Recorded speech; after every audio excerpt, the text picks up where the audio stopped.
वो हमारे समझने के लिए, हमारे सुनने के लिए। कभी भी किसी भी वक्तव्य के बीच में प्रयास कीजिए कि वो समझिए क्या कहना चाह रहे हैं। बीच में असमय पर जब ताली बजा देते हैं, असमय पर जब हम हल्ला करने लगते हैं, उससे क्या होता है? वक्तव्य का जो स्वरूप है, जो वक्ता के चित्त में प्रकट हो रहा है, वो कहीं ना कहीं ओझल हो जाता है और उसका बहुत बड़ा अपराध लगता है। हम कथा वक्ता हैं, इसलिए हमें समझ में आता है कि जब वक्तव्य देते हैं तो मन में कितनी भावनाएं प्रकट होती हैं और उस बीच में विक्षेप। इसलिए तो कथा के प्रारंभ में आचार्यों की वाणी सुन रहे हैं कि अगर प्रवाह एक बार प्रारंभ हो जाए तो बीच में फिर उसका अवरुद्ध ना हो। तो गुरुदेव अभी बोल रहे थे, बहुत अच्छी अच्छी बातें, ऐसे ऐसे नवीन प्रसंग जो शायद आपने नहीं सुने होंगे, उन सब भावों को कह रहे थे। कभी भी किसी भी महापुरुष की वाणी सुनते हैं, थोड़ा ध्यान लगाया कीजिए, थोड़ा कानों को, मन बुद्धि को खोल करके श्रवण किया कीजिए कि वे बोल क्या रहे हैं। अब दो प्रकार के वक्तव्य और होते हैं, ठीक करो भैया इसको। एक वक्तव्य होता है जिसमें सब कुछ खोल करके समझा दिया जाता है, और एक वक्तव्य होता है जहां केवल इशारा किया जाता है, समझना आपको पड़ेगा। तो हम जैसे बालक जब बोलते हैं तो सब कुछ खोल करके बोल देते हैं, लेकिन आप जैसे आचार्य जब बोलते हैं तो केवल इशारे में बोलते हैं। समझने की जिम्मेवारी हमारी होती है, उसको समझो। समझदार को इशारा काफी। तो इसलिए ये कभी भी किसी का भी वक्तव्य होता है तो ध्यान से सुना कीजिए, वे कह क्या रहे हैं, वे बोल क्या रहे हैं, उनका उद्देश्य क्या है, उनकी भावना क्या है, और उससे हम सीख क्या रहे हैं। तो आज नए गुरुजी भी पधारे, साथ ही हमारे परम पूज्य श्री अरविंद जी महाराज भी पधारे, रघुनाथ आश्रम के पूज्य स्वामी श्री अनंताचार्य जी महाराज पधारे। सब आचार्यों के चरणों में बारंबार प्रणाम करते हैं, बारंबार वंदन करते हैं। आप सबको जय श्री कृष्ण। तेनेयं वाङ्मयी मूर्ति, श्रीमद् भागवत साक्षात भगवान की वाङ्मयी मूर्ति है। वाङ्मयी मतलब शब्दमयी। मूर्तिकार अपनी स्पेशलिटी के रूप में मूर्ति का निर्माण करता है। कोई पंच धातु की, कोई अष्ट धातु की, कोई चांदी की, कोई सोने की, कोई नवरत्नों की। ऐसे ही एक मूर्तिकार हमारे भारत भूमि में हुए, साक्षात भगवान श्री वेदव्यास, जिन्होंने भगवान की शब्द में मूर्ति का निर्माण किया। श्रीमद् भागवत तिरोधाय प्रविष्टोयम श्रीमद् भागवतार्णवम। भगवान साक्षात श्रीमद् भागवत के रूप में ही विद्यमान है, इन्हीं में ही प्रवेश कर चुके हैं। इसलिए कलिकाल में यदि भगवद अनुभव करना है तो भागवत जी को साक्षर श्रवण करना पड़ेगा। और तत्श्रवण प्रपठन विचारण परो भक्त्या विमुच्चेन्नरः। सुनो, पढ़ो और विचार करो, चिंतन करो, मनन करो। सब लोग इधर देखिए, ध्यान से कथा सुनिए। साक्षात भगवान का वाङ्मय विग्रह है। अपने जीवन की सबसे पहली कथा हमने 2015 में की थी, श्री द्वारिका धाम में। और संदर्भ तो बहुत सारे हैं, लेकिन उस कथा में मैंने एक कथा अपने पूज्य नाना जी से सुनी थी, वही हम आपको सुनाते हैं। काशी में एक विद्वान रहते थे, बचपन से ही विद्वान थे, और संस्कृत अध्ययन करने के बाद में व्यक्ति को यदि सबसे ज्यादा अध्ययन करने में आनंद आता है तो वो श्रीमद् भागवत को। जैसे बालक पढ़ना सीख जाए तो उसको कहानियां पढ़ने में अच्छा लगता है, गाना सीख जाए तो उसको कविताएं गाने में और गाने गाने में सुख मिलता है। ऐसे ही व्यक्ति जब संस्कृतज्ञ बन जाता है, उसको संस्कृत समझ में आने लगती है, संस्कृत बोलने लग जाता है, तो उसको भागवत जी पढ़ने में बहुत आनंद आता है। श्रीमद् भागवत जी के श्लोक, उनकी व्याख्या, उनकी व्युत्पत्ति, उनके विषय को समझना, पढ़ना, उसी में खेलते रहने में बहुत सुख मिलता है। तो ऐसे काशी के बहुत अच्छे विद्वान थे, भागवत जी में उनको इतनी रुचि हो गई, बाल्यकाल से ही भागवत जी पढ़ना शुरू किया और ऐसे पढ़ने लगे जैसे आजकल के बच्चों को एडिक्शन है फोन का, फोन देखने का, यूट्यूब चलाने का, उसमें कुछ मैं तोता बच्चे यही देखते रहते हैं, एक मोटा हाथी और क्या क्या है वो सब बच्चों को यही। अच्छा, इसमें बच्चों की बिल्कुल गलती नहीं है, बुरा नहीं मानिएगा, कई लोग मुझे कोसेंगे, इसमें गलती पूरी माता पिता की है। आपने बालक को भागवत जी दी ही नहीं है, फोन दिया है इसीलिए वो फोन के आदी में है। आप बाल्यकाल से ही उसको भागवत जी प्रदान करोगे तो उसके आदी होगा। कई बच्चे मुझे देख के बड़ा अच्छा लगता है, हम घर जैसे ही जाते हैं तो हमको देख के बोलते हैं जगन्नाथ चकानैन आ गए, ये जगन्नाथ चकानैन आए हैं।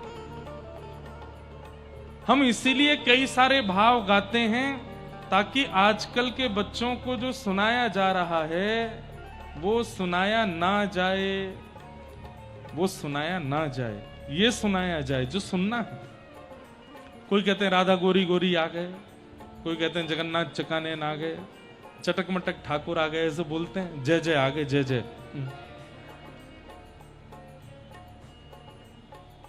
तो काशी के विद्वान भागवत जी पढ़ने में उनकी बड़ी रुचि हो गई और उस रुचि का परिणाम ऐसा कि उम्र बढ़ती जा रही है लेकिन वो भागवत जी को छोड़ते ही नहीं है। पूरे दिन कभी घर के कोने में बैठ के, छत पर बैठ करके एकांत में, मित्रों से खेलने जाते हैं, मित्र खेलते रहते हैं, वो एकांत में बैठ के पढ़ते रहते हैं।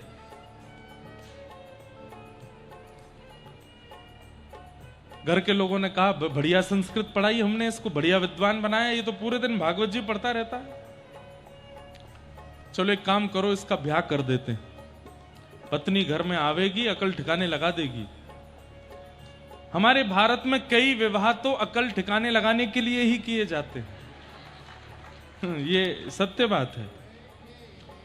अच्छा, इसका मतलब अकल ठिकाने लगती भी होगी ब्याह होने के बाद। हमारी तो पहले से ही ठिकाने पे थी, इसलिए कुछ करने की आवश्यकता नहीं पड़ी। नहीं तो सब ऐसे ही बोलते, जैसे घर में दो प्रकार के बालक होते हैं, एक होते हैं रोजगार, जो इतने व्यस्त हैं कि उन पर समय नहीं है, हमारे जैसे सुबह से रात तक, रात में बस सोने के लिए घर जाते हैं, बाकी पूरे दिन व्यस्त रहते हैं। और एक बालक होते हैं वो कुछ नहीं करते, पूरे दिन बेरोजगार, घर पे ही पड़े रहते हैं, माँ अब पराठे बना दो, आज पनीर बना दो, रात में मटर पनीर बना दो, पूरे दिन खाते ही रहते हैं। दोनों के लिए माता पिता पर एक ही निधान है। अतिशय व्यस्त बालक कमाने खाने लग गया है तो उसके लिए क्या करेंगे, अब इसका ब्याह करो, अब तो कमाई होने लग गई, अब तो खाने लगा, अब तो करने लगा, ब्याह करो। और घर पे बेरोजगार बैठा है, कुछ करता धरता नहीं, उसके लिए भी बोलो ब्याह करो, पत्नी आएगी, चार डंडे मारेगी तो काम करेगा। सबके लिए एक ही। हम भारतीय लोगों के मन बुद्धि में दो चार चीजें हैं, वो बैठी ही हुई हैं, वो करना ही करना। उसमें से एक विवाह कर दो। बेचारे वो ब्राह्मण भागवत जी पढ़ते रहते थे, 18 वर्ष की आयु हुई होगी, घर वालों ने उनका विवाह कर दिया। लेकिन भगवान की कृपा से अनुकूल पत्नी आई। पत्नी भी कैसी, वो कुछ नहीं कहती, ये ब्याह के बाद भी भागवत जी पढ़ते रहते थे पूरे दिन। तो पत्नी भी सहयोग करती थी, कोई बात नहीं, आपको पढ़ना है आप पढ़ो। धीरे धीरे समय बढ़ने लगा, बाल बच्चे घर में हुए, तो पत्नी को चिंता हुई कि ये कुछ करते तो है नहीं। बहुत ध्यान से सुनिएगा, श्रीमद् भागवत जी साक्षात कृष्ण है। पत्नी सोची कि ये कुछ करते तो है नहीं, पूरे दिन बैठे रहते हैं, भागवत जी पढ़ते रहते हैं, घर परिवार कैसे चलेगा ऐसे। तो पत्नी ने योजना बनाई कि आपकी आज्ञा हो, अनुमति हो तो आप तो घर में रहिए, भागवत जी पढ़िए, मुझे आज्ञा दे दीजिए, मैं आसपास के घरों में कुछ बच्चों को पढ़ाने चले जाऊं, किसी घर में भोजन बनाने चली जाऊं, छोटे बच्चों की ध्यान रखने के लिए दाई माँ बन के चली जाऊं, कुछ आमदनी होगी तो घर चल जाएगा, आपकी आज्ञा हो तो। पतिदेव ने कहा, देवी जैसे तुमको अच्छा लगे, ये हमको बड़ा सुख है कि तुम हमको छेड़ती नहीं, हमको पढ़ने देती हो, तुम कमाओ, तुम घर के लिए सब करो अर्जन, ठीक है। पत्नी घरों में जाती है, बच्चों को संभालती है, भोजन बनाती है, आदि आदि कार्य करती है, उससे जो वेतन आता है उससे घर चलता है। सब ठीक चल रहा था, लेकिन सब ठीक चले तो समझिए आप मानव नहीं हो। हमारी बात को लिख लीजिएगा। सब ठीक चल रहा है, पिछले 10 वर्षों में कोई घटना नहीं हुई है, कोई उतार चढ़ाव नहीं आए, कोई चिंता नहीं आई है, कोई टेंशन नहीं आई है, तो एक बार जांच करवा लो, कहीं एलियन तो नहीं हो आप। क्योंकि मानव सब सही में नहीं रह सकता, हर दिन एक चुनौती उसके सामने खड़ी होती है। हमारी तो स्थिति आजकल ऐसी होगी, मैं रात को सोता हूं, सुबह उठता हूं तो कुछ पता नहीं होता कहां से कौन मेरे पीछे कुछ बोल रहा होता है। इन्होंने ऐसा कर दिया, इन्होंने ये कह दिया, ये बोल दिया, ऐसा हुआ, ऐसा हुआ। हर दिन सुबह उठ करके एक चुनौती मेरे सामने होती है। कहीं अखबार में कुछ निकाल दिया, कहीं किसी न्यूज चैनल में कुछ निकल आया, कोई वक्तव्य दे रहे हैं, कहीं कुछ बिना। और सबसे ज्यादा वही लोग आपको टारगेट करेंगे जो आपको जानते ही नहीं है, जो आपसे कभी मिले ही नहीं है, जिनसे आपका कोई संबंध संपर्क ही नहीं है। इंद्रेश जी आगरा में घर जाने के 10 लाख रुपए ले रहे हैं, किसने फैलाई ये खबर? मुझ तक आ गई। इतने तो भैया बड़े बड़े फिल्म सितारे भी नहीं लेते, मैं क्यों लूंगा? और किससे कहा ऐसा? जबरदस्ती कहने की बात, ये तो एक बहुत सामान्य सी बात है, इससे भी बड़े बड़ी चुनौतियां आती हैं। हर दिन एक चुनौती सामने आती है, तभी आप मानव हो। स्वामी विवेकानंद कहते हैं, एक दिन भी बिना चिंता के निकला है तो समझो तुमने कोई अपराध किया है, इसीलिए चिंता नहीं आई आज। लेकिन हर दिन इजी नहीं है लाइफ। घर वालों को संभालना है, मित्रों को संभालना है, अपनों को संभालना है, परायों को संभालना है, और स्वयं भी संभल करके चलना है। आजकल उल्टा हो गया है, चिंता आते ही व्यक्ति चिता देखने लगता है। चिंता आते ही उसको लगता है कि एक ही शॉर्टकट है, क्या? आत्महत्या कर लो। नहीं, आपको पता है दुनिया में सबसे बड़ा पाप यदि कोई है तो वो आत्महत्या।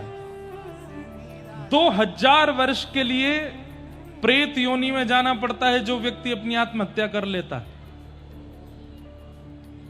और प्रेत योनि का मतलब समझ रहे हैं? जिसको नरक में भी जगह नहीं मिलती उसको प्रेत बनाया जाता है। सोचिए कितना अभागा है, कितना दुर्भाग्यशाली है कि नरक में भी जगह नहीं मिल रही, इसलिए प्रेत बनना पड़ा। और प्रेत योनि में इतना कष्ट होता है, इतना। ये पिक्चरों के भूत प्रेतों को देख के इंस्पायर मत हुआ करो, कितने सुखी हैं, उड़ करके कहीं भी पहुंच जाते हैं, कहीं भी बैठ जाते हैं। बहुत कष्टदायी होती है प्रेत योनि। तो मैं पूरी बात इसलिए कहने लगा कि हर दिन जीवन में चुनौती आती है, और उस चुनौती का सामने करने वाला ही मानव कहलाता है।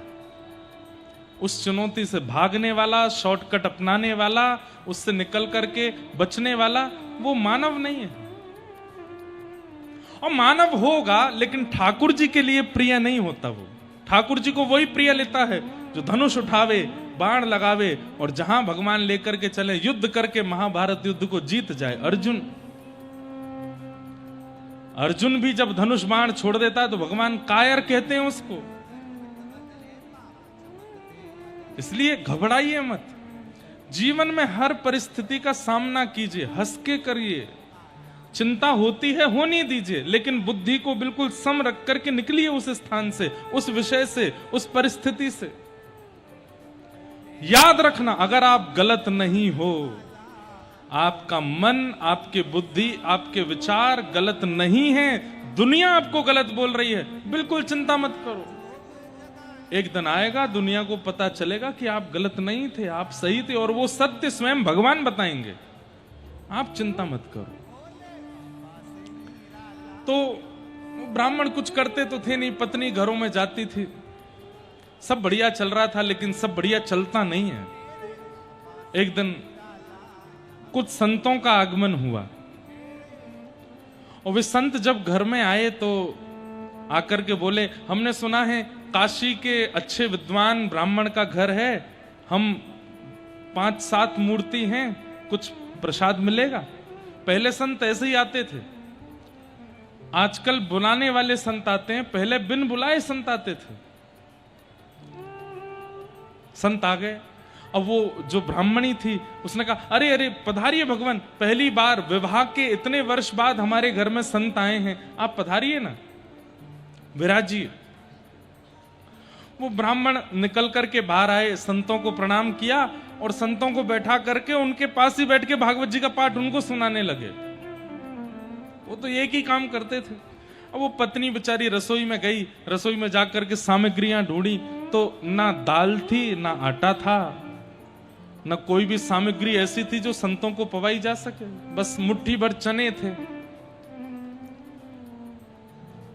अब वो रसोई घर से इशारा कर रही है, कुछ भी नहीं है, मतलब बताने का प्रयास कर रही है, लेकिन वो ब्राह्मण तो ना कभी बाजार जाते, ना कुछ सामान लाते, वो तो पूरे दिन भागवत जी पढ़ते रहते। जब बहुत देर तक कोई सामग्री नहीं आई तो वो ब्राह्मण सोचे कि हम शायद गलत समय पर आ गए हैं, शायद इनके घर में व्यवस्था नहीं है। ब्राह्मणी ने जल ला करके दे दिया, कभी जल ले जाती है, फिर दोबारा जल ले आती है। अब ये गतिविधियों से पता लगने लगा कि हम ये गलत जगह पर आ गए हैं, यहाँ तो व्यवस्था नहीं है। तो ब्राह्मण देवता सब खड़े हो गए, बोले, अरे लाली कोई बात नहीं, हम फिर दोबारा आएंगे, हम 10-5 दिन बाद फिर आ जाएंगे, अभी हम चलते हैं, हाँ फिर कहीं कहीं और जाके प्रसाद पा लेते हैं। ब्राह्मणी रोक भी नहीं पाई, रोके भी किस भाव से कि यहाँ रुके तो मैं कुछ खवाऊं, खवाने को ही नहीं है तो क्यों रोकूं। ब्राह्मण चले गए। वे सब संत भूखे जब घर से बाहर निकल रहे थे, उस समय ब्राह्मणी को ऐसा लग रहा था मानो कोई 100 के 100 बिच्छू उसको डस रहे हों कि मैं कितनी अभागी हूं, मेरा घर कैसा है कि यहां ब्राह्मणों को, संतों को पवाने के लिए प्रसाद नहीं।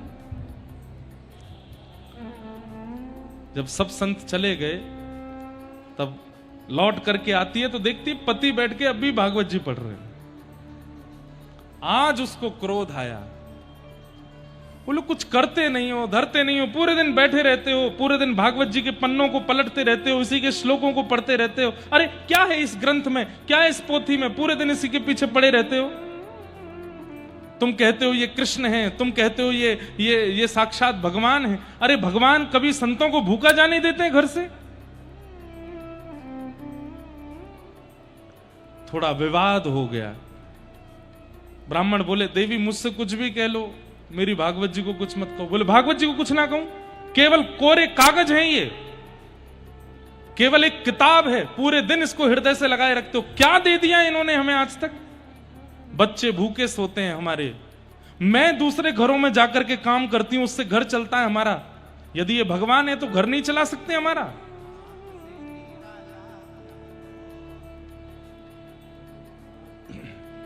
देवी तुम ज्यादा निंदा करोगी तो मैं भागवत जी की निंदा नहीं सुन पाऊंगा, मैं घर छोड़ के चला जाऊंगा। बोले, चले जाइए, आपके घर में रहने का कोई औचित्य भी नहीं है, ना घर चलाते हो, ना मेरा ध्यान रखते हो, ना बच्चों का ध्यान रखते हो। ऐसे ऐसे कौन से पति होते हैं, पूरे दिन भागवत जी में घुसे रहते हो, निकल जाओ घर से बाहर। क्रोध में बोल दिया। ब्राह्मण भागवत जी के ग्रंथ को हृदय से लगा करके रोते हुए घर से चले गए और गंगा जी के तट पर जाकर के, अहो वकीयम स्तन कालकूटम जिघांक्षया पाययदप्य साध्वी लेभे गतिम धातृचितां ततो कम्बा दयालुं शरणं व्रजेमा।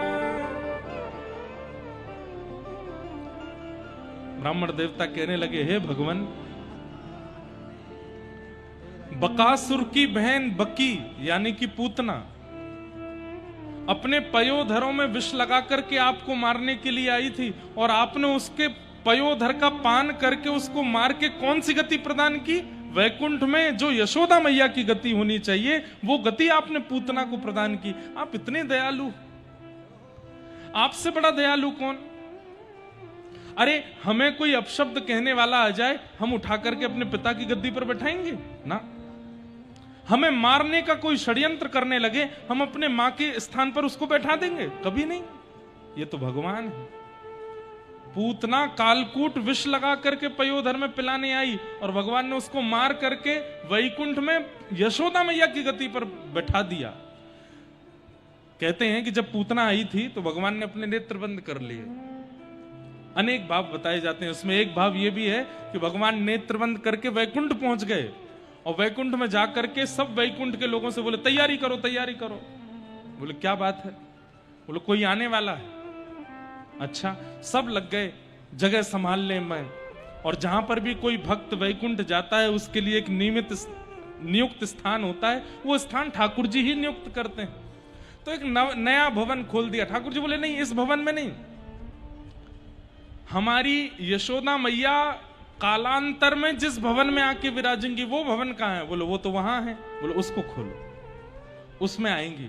बोले यशोदा मैया तो अभी नहीं आने वाली। बोले यशोदा नहीं आने वाली है, पूतना आने वाली है। वैकुंठ के लोग भी सिर पकड़ के बैठ के बोले, पूतना यहां रहेगी यशोदा मैया के भवन में? बोले हाँ।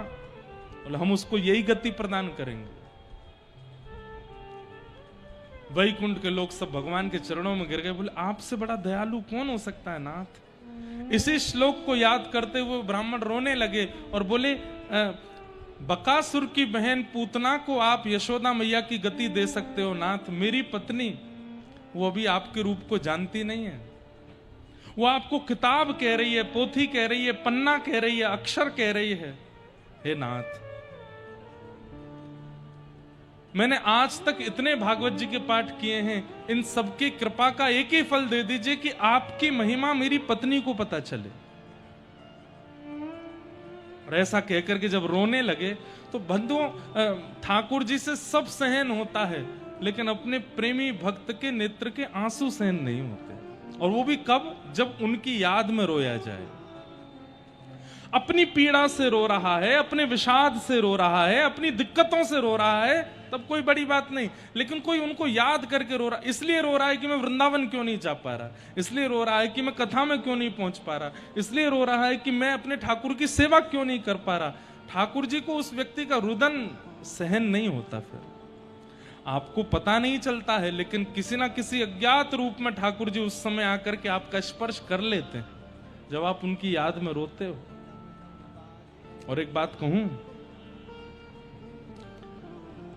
माला का नाटक हो सकता है, तिलक का नाटक हो सकता है, परिक्रमा का नाटक हो सकता है, सुबह मंगला करने का भी नाटक हो सकता है। एकमात्र भक्ति में विरह है जिसका नाटक नहीं हो सकता। विरह तो वास्तविकता से प्रकट होता है, विरह वास्तविकता से प्रकट होता है। कोई षड्यंत्र करके या कोई योजना बना करके रो नहीं सकता। इसलिए श्रीमद् भागवत जी के 10वें स्कंद में जब भगवान अंतर ध्यान हो गए, गोपियों ने गोपी गीत गाया, तब भी ठाकुर जी सोच रहे हैं कि अभी परखूं तो सही इनके चित्त का मान दूर हुआ कि नहीं। लेकिन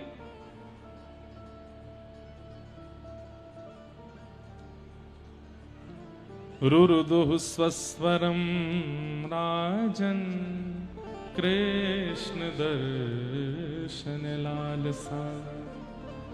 जब गोपी गीत गाने के बाद गोपियां रोने लगी, रुरुदुः स्वस्वरम राजन कृष्ण दर्शन लालसा। अच्छा एक बात आप बोलेंगे, महाराज जी आडंबर करके रोने वाला व्यक्ति और वास्तविकता में रोने वाले व्यक्ति का पता कैसे चले? बताएं। आडंबर में रोने वाला व्यक्ति का मुंह विचित्र हो जाएगा, बोली विचित्र हो जाएगी, गायन विचित्र हो जाएगा। या संसार के लिए रोने वाला व्यक्ति, उसका मुख विचित्र हो जाएगा, बोली विचित्र हो जाएगी, गायन विचित्र हो जाएगा। लेकिन कृष्ण विरह में रोने वाले व्यक्ति का सबसे पहला लक्षण, उसके नेत्र बंद हो जाएंगे। दूसरा लक्षण, चेहरे की आकृति नहीं बिगड़ेगी। और तीसरा लक्षण, यदि वो बोलेगा और गाएगा तो सामान्य से ज्यादा सुंदर लगेगा। ये कृष्ण विरह में रोने वाले का स्वरूप स्वयं शुकाचार्य जी कह रहे हैं। रुरुदुः स्वस्वरम राजन, स्वर में कौन रोता है भाई? सब बेसुरा रोते हैं, सब कंसुरा रोते हैं, लेकिन कृष्ण विरह में जब कोई रोता है तो स्वर में रोता है। वो बोलता है, गाता है तो स्वर ही प्रकट होता है। जब वे ब्राह्मण हृदय से भागवत जी लगा करके रुदन करने लगे, प्रबल प्रेम के पाले पढ़कर हरि को नियम बदलते देखा, अपना मान टले टल जाए, पर भक्त का मान न टलते देखा। देख नहीं पाए ठाकुर जी। और काशी में सब लोग इधर देखो, एक छोटे से बटुक ब्राह्मण बनकर के ठाकुर जी प्रकट हो गए। सिर पर बढ़िया स्वाफा बांधा है, ऊंची धोती पहनी है, कमर में कौंधनी पहनी है, कौंधनी में छोटी छोटी घंटियां लगी हैं। और ये मदमस्त चाल, सांवरा सलोना स्वरूप है। और एक डलिया अपने सिर पर लेकर के छोटे से ठाकुर जी चल करके उस ब्राह्मण के घर पहुंचे और द्वार पर जाकर के गेट खटखटाने लगे। ब्राह्मणी ने आकर के द्वार खोला तो छोटा सा बालक, और बड़ा मधुर मधुर मधुर नयन, मधुर मुस्कान, मधुर उसके चाल ढाल स्वरूप, घुंघराले केश, और सिर पर एक डलिया लिए खड़ा है। उस ब्राह्मणी ने पूछा, कौन हो लाला, कहां से आए हो? तो ठाकुर जी इशारा करके बोले, बोल नहीं सकते, गूंगे हैं। अच्छा गूंगे हो? कैसे पता चले कहां से आए हो? तो ठाकुर जी उसको इशारा बोले, कुछ लिखने के लिए दो। डलिया घर के अंदर रख दी, ब्राह्मणी ने ला करके पत्र दिया। ठाकुर जी ने उसमें पूरे पत्र में लिख दिया और लिख करके ब्राह्मणी को बताया। क्या लिखा था? ब्राह्मणी पढ़ रही है, तुम्हारे पतिदेव बचपन से मेरे यहां नौकरी करते हैं और मेरे यहां नौकरी करने की आज तक वेतन नहीं लिया है। उनका जितना वेतन बनता है वो मुझसे कहते हैं कि अपने पास रख लीजिए, समय आने पर ले लूंगा। बचपन से आज तक का पूरी गणना की जाए तो लगभग 25-30 वर्ष उनको मेरे यहां सेवा करते हुए हो गए। आज तक उन्होंने 1 रुपया भी मुझसे नहीं लिया। आज मुझे किसी और ने आकर के बताया कि उनको आवश्यकता है, तो उनके जीवन भर का जितना वेतन होता है मैं सब देने के लिए आया हूं। और ऐसा कहकर के भगवान ने पत्र लिख दिया। ब्राह्मणी ने पत्र पढ़ के द्वार पर देखा तो ठाकुर जी वहां से जा चुके थे, कोई नहीं था। डलिया रखी थी, कपड़ा हटा करके देखा तो हीरे जवाहरात, सोना चांदी, ना जाने कितने आभूषणों से भरी हुई वो डलिया। ब्राह्मणी रुदन करने लगी। अच्छा अब समझ में आया, ये हमारे पतिदेव पाठ करते थे। ये किसी बालक, ये बालक आया था, इसके पिताजी ने इनको रखा होगा कि भाई तुम 24 घंटा पाठ करते रहो, हम तुमको, उनके निमित्त ये पाठ करते थे और मुझे नहीं बताया आज तक। कोई बात नहीं, थोड़ा रूठ के चले गए, मना लूंगी। अपने बालक को बोला, जाओ पिताजी को ढूंढ करके बोलो माँ ने घर बुलाया है। बालक दौड़ करके गया तो गंगा किनारे पिताजी रो रहे थे।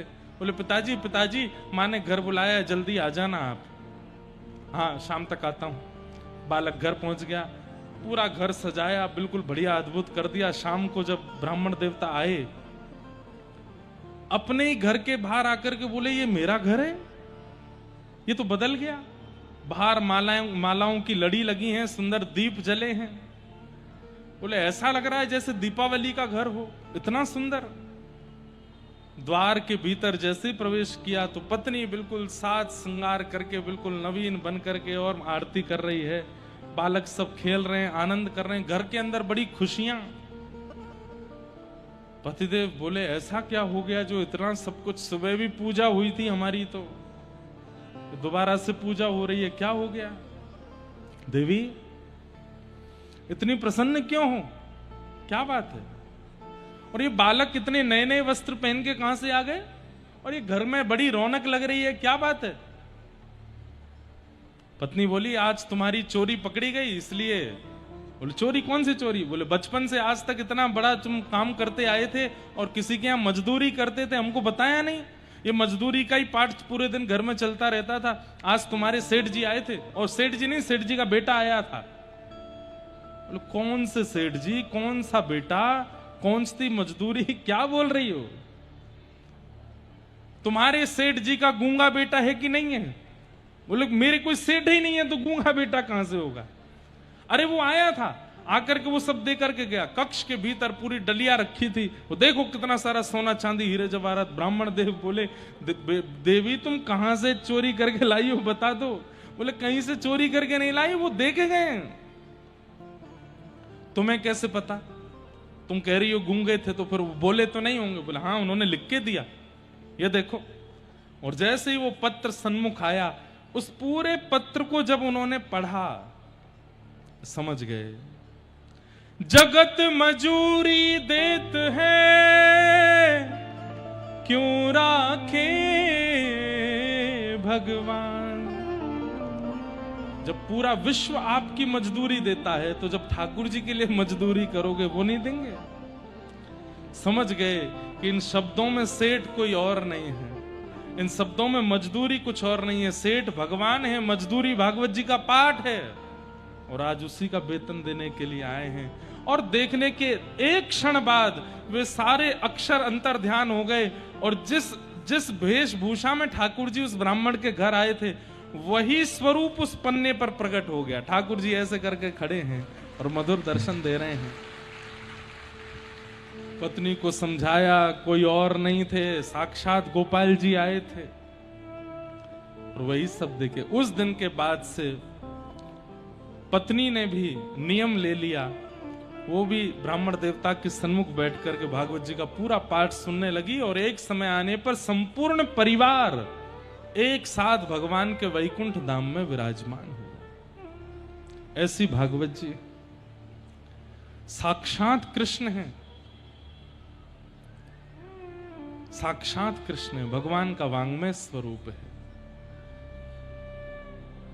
और इन वांग्मय स्वरूप को समझने की सामर्थ्य हम में ऐसे गुरुजनों से आती है, ऐसे गुरुजन ही हमको सिखाते हैं। इसलिए सौभाग्य है कि आज ऐसे आचार्य चरण पधारे।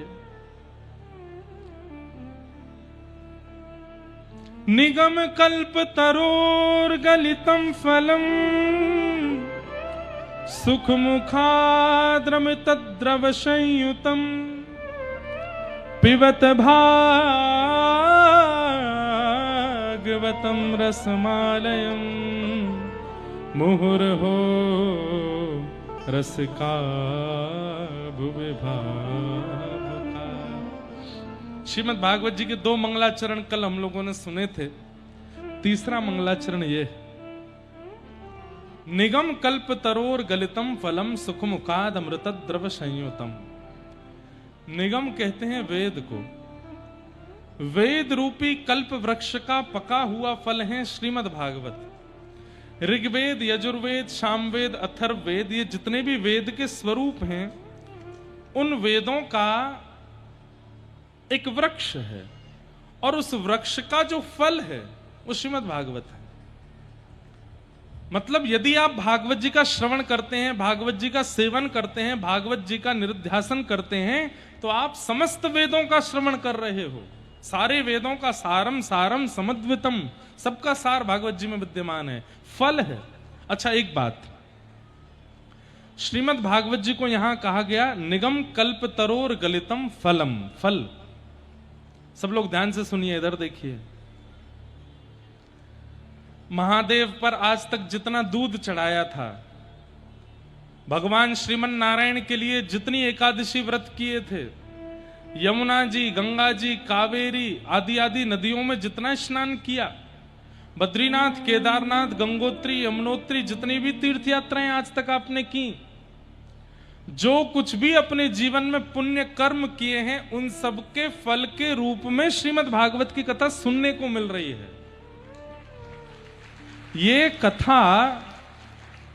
ये कथा सामान्य नहीं है। भागवत जी स्वयं फल हैं आपके पुण्य कर्मों का।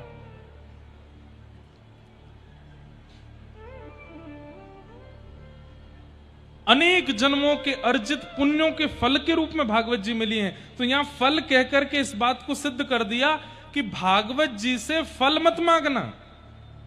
हमारा घर बन जाए, हे भागवत जी कृपा करना हमारे बच्चे की बुद्धि सुधर जाए, हे भागवत जी कृपा करना हमारा व्यापार बढ़िया चले, हे भागवत जी कृपा करना हमारी दुकान बढ़िया चले। ना, आप यहां फल नहीं मांग सकते, क्योंकि ये स्वयं फल मिल रहा है कथा सुनना। तो बोले फिर क्या मांगे? फल से दो ही चीज मांगी जाती है, एक रस, फल से रस मिलता है, फल से रस मिलता है। और दूसरी चीज फल से क्या मिलता है? भूख की निवृत्ति। जो हमें भूख लगी है, फल खा लो तो क्या होता है? भूख शांत हो जाती है। तो फल से दो ही चीज मिलती है, रस मिलता है और भूख की निवृत्ति मिलती है। और एक चीज और मिलती है, क्या? फल से बीज मिलता है, ताकि उस बीज को रोपित करके तुम अनंत फलों को और जन्म दे सको। समझ में आई बात? ध्यान से सुनोगे तो आएगी। श्रीमद् भागवत की कथा सबसे पहली वस्तु आपको क्या देगी? रस, क्योंकि ये फल है। इससे रस लो, लीलाओं का रस लो, सुंदर कथाओं का रस लो, भावों का रस लो। और उस रस में हमारे अरविंद जी महाराज बोल रहे थे, सब 16 डिग्री सेल्सियस एसी में बैठने वाले रसगुल्ला हैं। महाराज जी रसगुल्ला नहीं है, केवल गुल्ला है। रस तो अब इनमें डाला जा रहा है केवल गुल्ला है। अच्छा, हमारे मथुरा वृंदावन के जो चाहे वैश्य हो, चाहे ब्राह्मण हो, चाहे क्षत्रिय हो, सब गुल्ला से ही हैं। वैसे भी गुल्ला जैसे ही हो गए हैं, और थोड़े थोड़े गुलाबी गुलाबी से और हो गए, तो गुलाबी गुल्ला गुलाब जामुन जैसे हैं। तो आप सब गुल्ला तो बन गए हो, लेकिन उस गुल्ला को रस दिलाने के लिए कथा में आ रहे हो। तो भागवत जी फल हैं, और फल से सबसे पहली वस्तु क्या मिलती है? रस। अरे जब कोई लीला प्रारंभ होती है तो नेत्र बंद हो जाता है, जब कोई कीर्तन प्रारंभ हो जाए तो भुजाएं खड़ी हो जाती हैं। वाग्गदगदा त्रवते यस्य चित्तम रुदत्य भिक्षणम हसति क्वचिच्च विलज्ज उद्गायत नृत्यते च मदभक्ति युक्तो भुवनम पुनातु। जब किसी को रस मिलता है, इधर देखो, यहां देखो, यहां देखो, यहां देखो, और कहीं मत देखना। हम 4 घंटे केवल आपको अपने आप को दिखाने आते हैं। देख लीजिए, मत देखिए इधर उधर कहीं भी, नजर नहीं लगेगी हमको, खूब देख लो। हमारी माता जी खूब सारे नारायण कवच याद करके हमको भेजती हैं। कोई नजर वाली बात नहीं, आप लोगों को इधर उधर देखना ही नहीं है, इधर देखो बस। 4 बजे से पहले पूरी दुनिया देखिए, 7:30 बजे के बाद पूरी दुनिया देखिए, 4 से 7:30 बस हमको देखिए, भागवत जी देखिए, यहां देखिए, बस और कहीं नहीं देखना। चाहे कुछ हो जाए, ये सारी आपकी परीक्षाएं होती हैं, बीच में फुब्बारे चलते हैं, कभी ये हेलीकॉप्टर उड़ जाता है, कभी कहीं से कुछ गिरने लगता है, ताकि आप लोगों का मन इधर उधर जावे। मत करो, ध्यान पूर्वक सुनो। फल से पहली वस्तु क्या मिलेगी? रस। भागवत जी रस देती। अरे जब प्रसंग आएंगे ना ठाकुर जी की मधुर लीलाओं के, डूब जाओगे उसमें। रस। भागवत जी दूसरी वस्तु क्या देती हैं? फल क्या देता है? भूख की निवृत्ति। भूख शांत होती है। तो भूख क्या है? किसी को धन कमाने की भूख है, किसी को ऐश्वर्य पाने की भूख है, किसी को बहुत नाम कमाने की भूख है, किसी को किसी और के होने की भूख है, किसी को कुछ पाने की भूख है। सारी भूख समाप्त होती है यहां पर। 7 दिन तक अनवरत कथा सुनने वाले व्यक्ति की कोई भूख नहीं रह जाती। उसको यश नहीं चाहिए, फिर उसको कीर्ति नहीं चाहिए, फिर उसको क्रेडिट्स नहीं चाहिए, फिर उसको वो एक ही स्थिति में आ जाएगा, नाथ जो मेरे लिए उचित हो मुझे दे दो, मैं कुछ कामना नहीं करूंगा। क्यों? मैं तृप्त हो गया। भागवत जी तृप्त करती हैं, भूख को शांत करती हैं। हां, एक भूख रह जाती, एक भूख अधूरी रह जाती, कृष्ण को पाने की भूख रहती है, बस और कोई भूख नहीं रहेगी।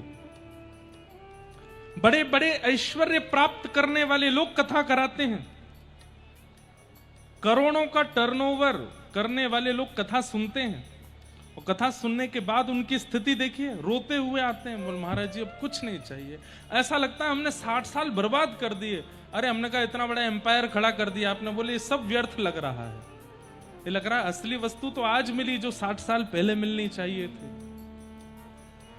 भूख निवृत्त करता है, जितनी भी भूख है संसार की उन सबसे निवृत्त कर देती है भागवत जी की कथा।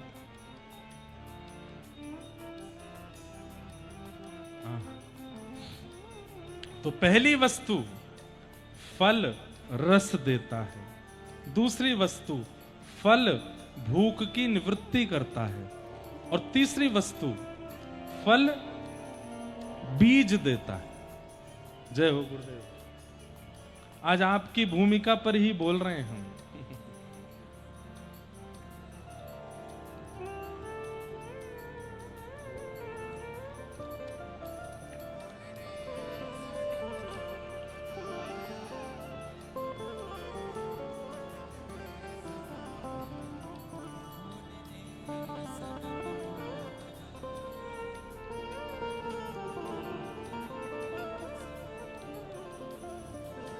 बोलो वृंदावन बिहारी लाल की। तीसरी वस्तु क्या देते हैं? फल बीज देता है। बहुत गहरी बात है। बीज मिला है आपको, अब उस बीज को उचित मिट्टी देना, बीज को उचित जल देना, बीज को उचित सूर्य प्रकाश देना, और समय समय पर उस बीज के रोपण वृक्षारोपण की स्थिति देखते रहना, ये सब काम आपका है। तो श्रीमद् भागवत जी बीज दे देंगे आपको। अब उस बीज को रोपित करने के लिए हृदय को पहले उपजाऊ बनाना पड़ेगा। जैसे ही अपने हृदय को आप उपजाऊ बना दोगे तो कथा में जो शब्द सुने हैं, जो वाक्य सुना है, जो विषय सुना है, उस बीज को हृदय में जाकर के बो दीजिए। ध्यान से सुनिएगा। हृदय उपजाऊ कैसे बनता है? जिस दिन कृष्ण विरह में नेत्र सजल हो जाए, समझ जाना हृदय उपजाऊ हो गया है। और कृष्ण विरह में नेत्र सजल इतनी आसानी से नहीं होंगे। खूब रसिकों की कथा सुननी पड़ेगी, खूब घिसना पड़ेगा अपने आप को रसिकों के चरणों में, तब जाकर के वो भावना प्रकट होगी। उस समय क्या कीजिएगा? वक्ता के द्वारा दिए गए भागवत के किसी भी बीज को या अनंत बीजों को अपने हृदय में रोपित कर देना। केवल बीज बोने से काम नहीं चलेगा, फिर उसमें जल का सिंचन करो। मीराबाई कहती हैं, असुवन जल सींच सींच प्रेम बेल वे, असुवन जल सींच सींच प्रेम बेल बोई। अब तो बेल फैल गई, अब तो बेल फैल गई, अब तो बेल फैल गई, अब तो बेल फैल गई। अरे आनंद फल होई रे मेरे तो गिरधर गोपाल, मेरे तो गिरधर गोपाल, मेरे तो गिरधर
अरे संतन डिग बैठ बैठ, संतन डिग बैठ बैठ, संतन डिग बैठ बैठ, संतन डिग बैठ बैठ। हाँ लोक लाज खोई रे मेरे तो गिरधर गोपाल, मेरे तो गिरधर गोपाल। दूसरों न कोई, दूसरों न कोई, मेरे तो गिरधर गोपाल, मेरे तो गिरधर गोपाल। चुनरी के किए टूक ओढ़ ली नीलोई हो, चुनरी के किए टूक ओढ़ ली नीलोई, चुनरी के किए टूक ओढ़ ली नीलोई हो, चुनरी के किए टूक ओढ़ ली नीलोई। मोती मूंग उतार दिए, मोती मूंग उतार दिए, मोती मूंग उतार दिए, मोती मूंग उतार दिए।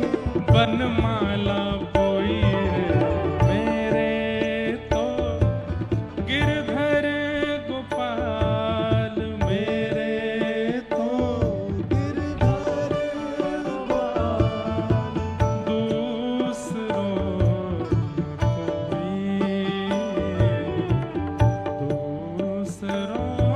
न कोई,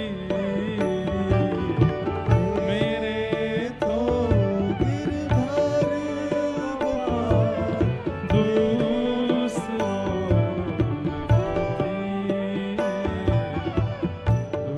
दूसरों न कोई, मेरे तो, मेरे तो, मेरे तो गिरधर गोपाल। हृदय उपजाऊ हो गया तो उस उपजाऊ हृदय में कथा के सुने हुए उन भक्ति बीजों को पिरो दीजिए, और उन भक्ति बीजों को फिर असुवन जल सींच सींच प्रेम बेल बोई। जितना कृष्ण विरह में रुदन होगा, जितना भगवत विरह में रुदन होगा, उतना ज्यादा वह बीज जल्दी उपजाऊ होगा। लेकिन केवल बीज में जल डालते रहोगे और वो वृक्ष बन जाए तो काम नहीं चल, नहीं, बीच बीच में सूर्य की किरण भी उसको दिखानी पड़ती है। तो फिर सूर्य किरण क्या है? संत दर्शन, भगवत दर्शन, वैष्णव दर्शन, आचार्यों के दर्शन, हरिजनों के दर्शन। बीच बीच में योजना बना करके इन सब के दर्शन करते रहो, इन सब की वाणी सुनते रहो। उससे क्या होगा? वो सूर्य के प्रकाश की तरह उस बीज को प्रकाशित करेंगे, ताकि वो एक दिन पुष्पित, फलित और वृक्षित हो जाए। और फिर एक बात, बहुत अच्छा पौधा प्रकट हो जाए, उस पर पुष्प और फल लग जाते हैं, तो फिर एक और डर लगा रहता है कि कहीं कोई आके इनको तोड़ के ना ले जाए। कहीं कोई आकर के इनको तोड़ के ना ले जाए। तो फिर उसके लिए क्या करो? कांटे का एक बाड़ा बना दो चारों ओर, ताकि इसको कोई तोड़ ना सके। मन का रतन रख जतन से अनाड़ी, मन का रतन रख जतन से अनाड़ी। यहाँ आगे चोरों की बस्ती है भारी, यहाँ आगे चोरों की बस्ती है भारी। अरे आप कहोगे हमको कोई नहीं लूट पाएगा। अरे भैया सुन के जाओ, ज्ञानी लुटे, बड़े बड़े ज्ञानी लुटे हैं।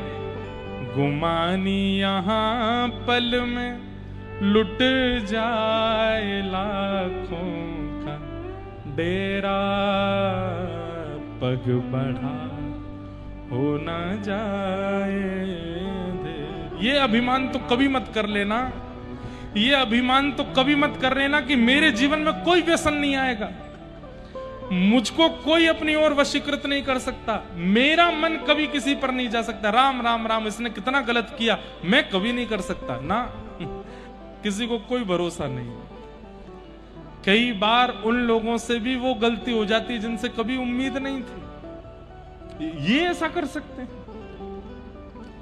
इस संसार रूपी पिक्चर के स्क्रिप्ट राइटर हमारे वृंदावन के टेढ़ी टांग वाले हैं, और उन्होंने ऐसी स्क्रिप्ट लिखी है कि वो किसी को पता ही नहीं चल सकता कि कब कहां क्या हो जाए।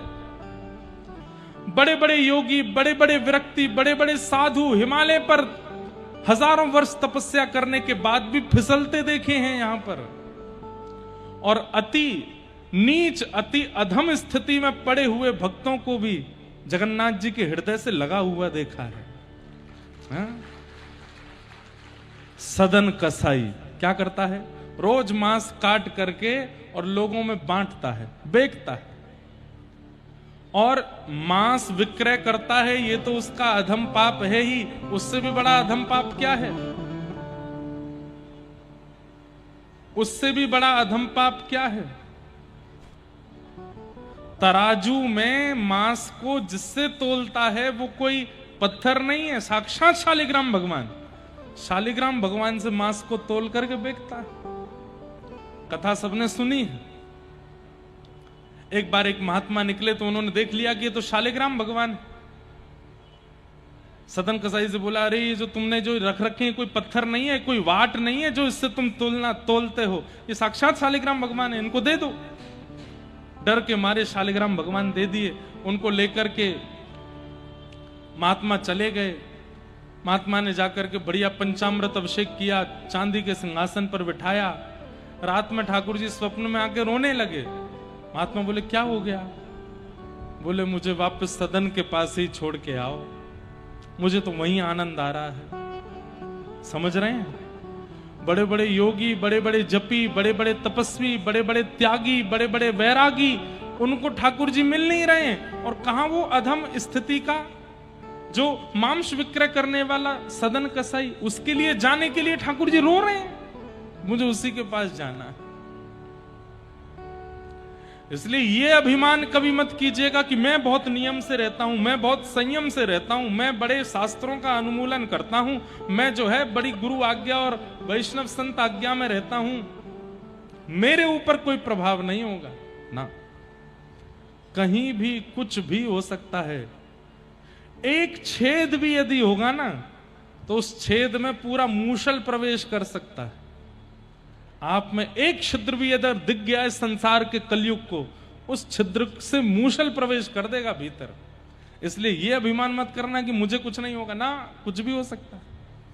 इसलिए भागवत जी से मिलने वाली तीसरी वस्तु जो बीज है, उसको हृदय में रोपित करो। पहले तो हृदय को उपजाऊ बनाओ, पर उसमें रोपित करो। असुवन जल सींच सींच प्रेम बेल बोई।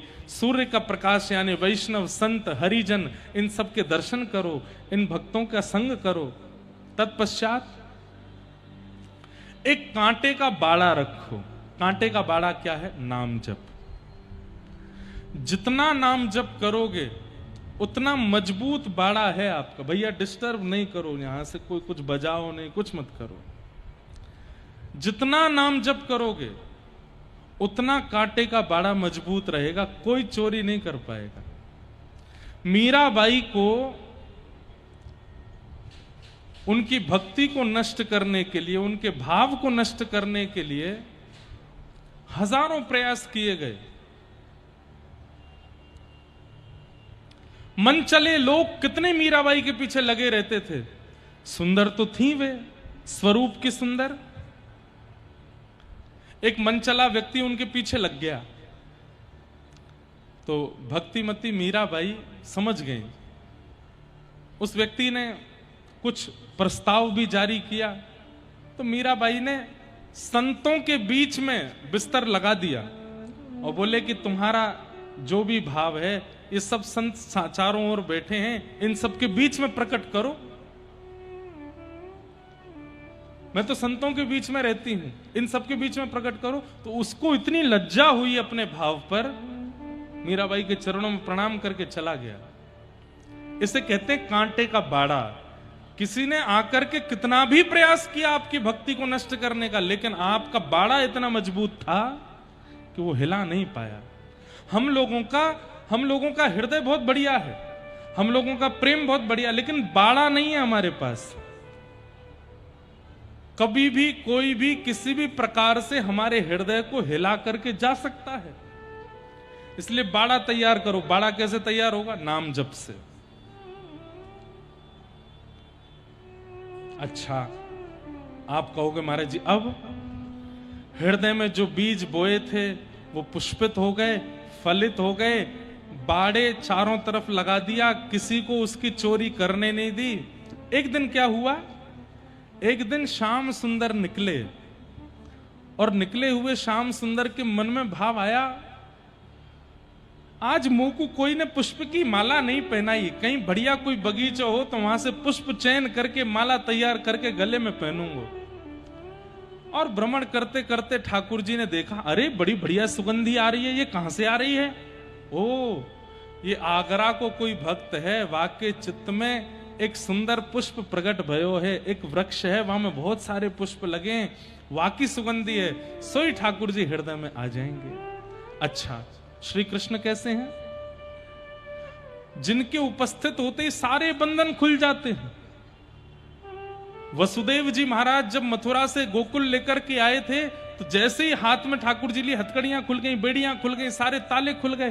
तो मतलब आप कितना भी कठिन बाड़ा लगा दो कि भीतर कोई प्रवेश ना कर सके, लेकिन कृष्ण के आने के बाद कांटे भी पुष्प हो जाएंगे। तब वही ठाकुर जी आपके हृदय में प्रवेश करेंगे, आपके हृदय में लगे हुए सुंदर सुंदर पुष्पों का चयन करेंगे। एक पुष्प कान पे लगाएंगे, एक पुष्प की माला पहनाएंगे, एक पुष्प के बाजूबंद बनाएंगे, एक पुष्प को भीतर यहां हाथ पे पहनेंगे, कुछ पुष्पों को चरणों में पहनेंगे और पहन करके निकल जाएंगे। आपको थोड़ी देर का संयोग मिलेगा और उसके बाद वियोग होगा। रुदन करोगे, हे नाथ कहां चले गए, अभी तो आए थे आप। प्रतीक्षा करना, जाने दो, थोड़ी देर बाद फिर आएंगे। अब क्यों आएंगे? भूख लगी है भूख लगी है, तब कहां आएंगे? उसी वृक्ष के पास आएंगे जिसमें फल लगा था। आकर के उस वृक्ष का चयन करेंगे और फिर आकर के जब वृक्ष से फल तोड़ करके खाने लगे, आपका जीवन सफल हो गया, आपका जीवन कृतार्थ हो गया। मेरी आज्ञा से, मैं वैसे आज्ञा देता नहीं, आज घर जाके ना इतने विषय को दोबारा सुनिएगा और बार बार सुनिएगा और गहराई में जाके समझने का प्रयास कीजिएगा कि व्यासपीठ से बोला क्या था इन्होंने। बहुत बड़ी बात नहीं कह रहा हूं, लेकिन संपूर्ण 7 दिन की कथा का सार पिछले 10 मिनट में बता दिया है हमने। अगर इसका पालन कर लिया, भगवत अनुभव हो जाएगा।